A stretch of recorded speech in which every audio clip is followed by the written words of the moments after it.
મહારાષ્ટ્રની જીત બિલકુલ અપેક્ષિત હતી.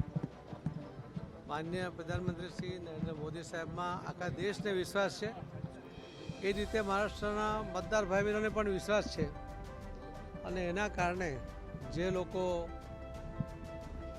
અનૈતિક જોડાણો કરતા હતા, એનસીપી, શિવસેના અને કોંગ્રેસ, આ તો એક અનૈતિક જોડાણ છે. એવા જોડાણો કરીને પોતે સત્તા હાંસલ કરવાનો પ્રયત્ન કરતા હતા. એ બધા એમનો પનો આજે ટૂંકો પડ્યો છે.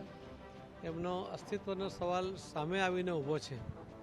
તો આ વરસાદી ટોપની જેમ જે નીકળી પડતા પક્ષો, જેને સત્તા હાંસલ કરવા માટેના એમના જે પ્રયત્નો, એ મહારાષ્ટ્રની મતદાર ભાઈ બહેનોને પોતે એમને જવાબ આપી દીધો છે અને એમના લોકોમાં કયા પ્રકારની છાપ છે, એમણે કરેલો વિશ્વાસઘાત, એ પણ લોકોએ જોયો છે અને એનું પરિણામ એ આપણી સામે છે.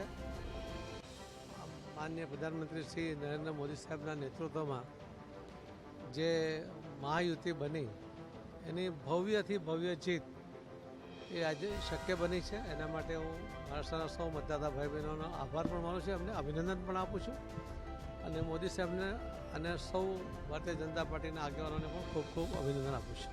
વાવ બેઠકમાં હમણાં હજુ 10 રાઉન્ડ બાકી છે.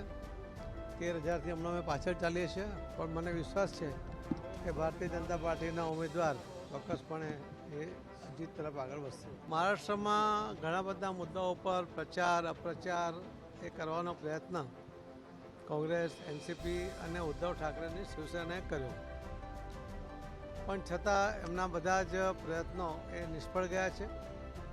લોકોએ પોતાનો એમના માટેનો મત એ આજે પ્રગટ કરીને એમને એમનું સ્થાન બતાવી દીધું છે.